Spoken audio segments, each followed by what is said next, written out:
ब्रह्मलीन लक्ष्मण सिंह गौर के 18वें पुण्य स्मरण पर राष्ट्रवाद में मेरी आस्था विषय पर हुई संगोष्ठी। सर्वोच्च न्यायालय के अधिवक्ता अश्विनी उपाध्याय बतौर मुख्य वक्ता हुए शामिल। आयोजन में हिंदूवादियों के राष्ट्र हित में किए गए कार्यों पर सम्मान भी किया गया।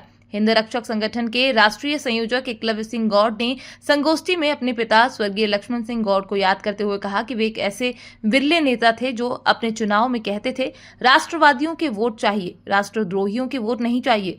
संगोष्ठी में एडवोकेट अश्विनी उपाध्याय ने भी अपनी बात रखी। उन्होंने बच्चों पर सोशल मीडिया का प्रभाव और OTT पर परोसी जा रही अश्लील सामग्री पर अपनी बात कही। हिंद रक्षक संगठन के राष्ट्रीय संयोजक एकलव्य सिंह गौड़ ने आयोजन का उद्देश्य बताया।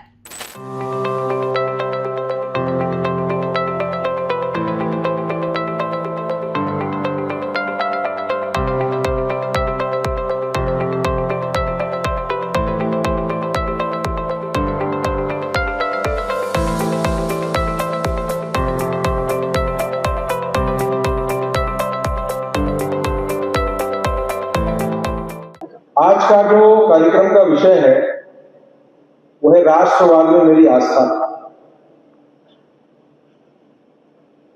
आदरणीय लखनदादा हमेशा कहते थे कि राष्ट्रवाद में मेरी आस्था और राष्ट्रद्रोहियों से मेरा बैर।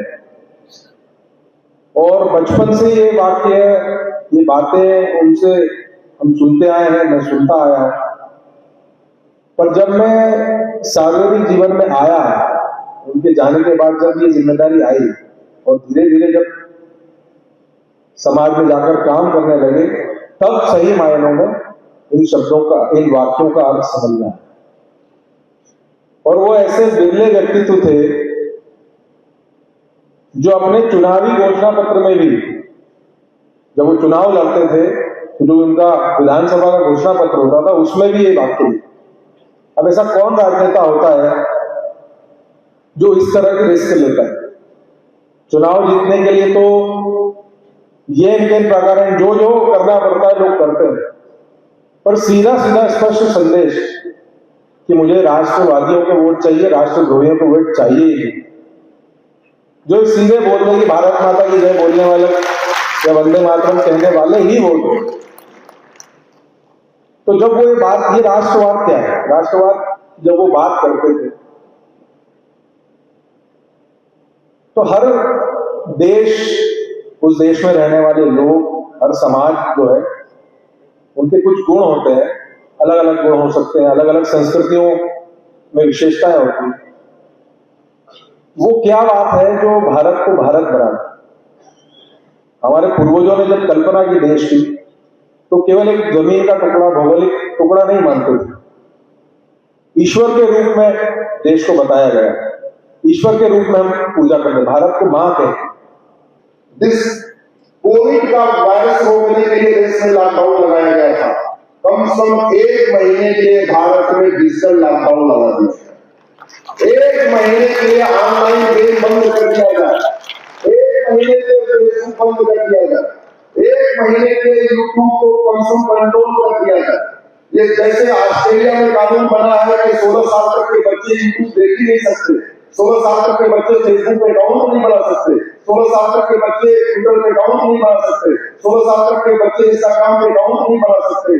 कहीं न कहीं हमें भी इसको कंट्रोल करना पड़ेगा, क्योंकि हमारी यंग जनरेशन, हमारे छोटे बच्चे जिस तेजी के साथ बर्बादी की तरफ जा रहे हैं, अगर इसको अभी नहीं रोका गया तो ये एक तरीके से महामारी का रूप ले लेगा और वक्त ले चुका है।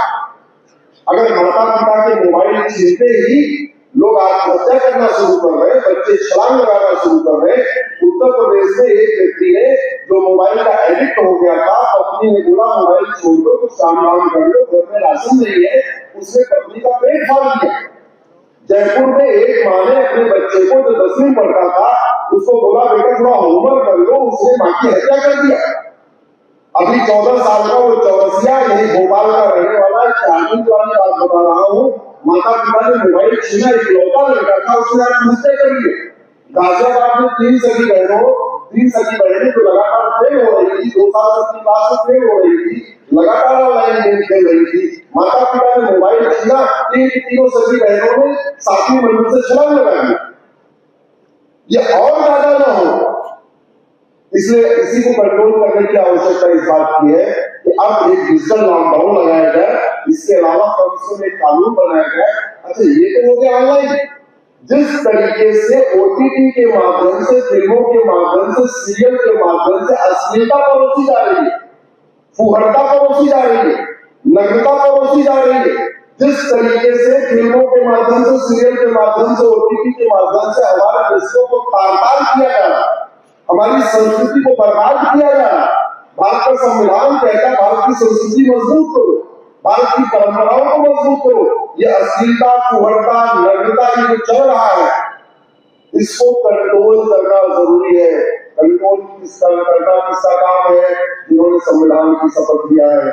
इसलिए मैं आज, क्योंकि समस्या पूरी राष्ट्रीय है, पूरे देश की है। ब्रह्मलीन लक्ष्मण सिंह जी गौड़ की आज 18वीं पुण्यतिथि है और प्रतिवर्ष हम उनकी पुण्यतिथि के अवसर पर देश में जो समसामयिक विषयों पर कार्य कर रहे हैं लोग, जो बहुत ही ईमानदारी और बहुत ही प्रामाणिकता से जो कार्य कर रहे हैं, जमीन पर काम कर रहे हैं, ऐसे किसी न किसी वक्ता को हम बुलाने का प्रयास करते हैं। और इसी श्रृंखला में आज यहाँ देश के जाने माने वकील, प्रखर विचारक और जो राष्ट्रहित के कई विषयों को अपनी PILs के माध्यम से न्यायालयों में लेकर जाते हैं और उसके लिए लड़ाई लड़ते हैं, ऐसे बहुत ही प्रखर वक्ता आदरणीय अश्विनी उपाध्याय जी आज हमारे बीच में उपस्थित रहे और उन्होंने अपने ज्वलंत विचारों से यहाँ के जनमानस को जगाने का प्रयास किया। देश में आज जो भी चुनौतियाँ, जो भी कुचक्र, जो भी षड्यंत्र चल रहे हैं, उनको उजागर करने का उन्होंने प्रयास किया और मैं उनका हृदय से आभारी हूँ। और यहाँ जितने भी प्रबुद्ध जन उनको सुनने के लिए बहुत आतुर थे, पधारे थे, उन सभी का मैं हार्दिक आभार व्यक्त करता हूँ। देखिए, आज का जो विषय था इस संगोष्ठी का, वो है राष्ट्रवाद में मेरी आस्था। ब्रह्मलीन लक्ष्मण सिंह जी गौड़ हमेशा कहा करते थे कि राष्ट्रवाद में मेरी आस्था, राष्ट्रद्रोहियों से मेरा बैर। वो जब चुनाव भी लड़ते थे तो उनके चुनावी पत्रक में भी ये बात घोषित होती थी और वो खुले तौर पर कहते थे कि जो भारत माता की जय नहीं बोलता, जो वंदे मातरम नहीं कहता, जिसको इस मातृभूमि से प्यार नहीं है, वो मुझे वोट ना दे। उनका स्पष्ट मत था और ऐसे राष्ट्रद्रोहियों से वो सतत लड़ते आए। उनके विचार आम जनमानस तक, युवा वर्ग तक, आज के युवा तक पहुंचे, तो इसलिए इस विषय का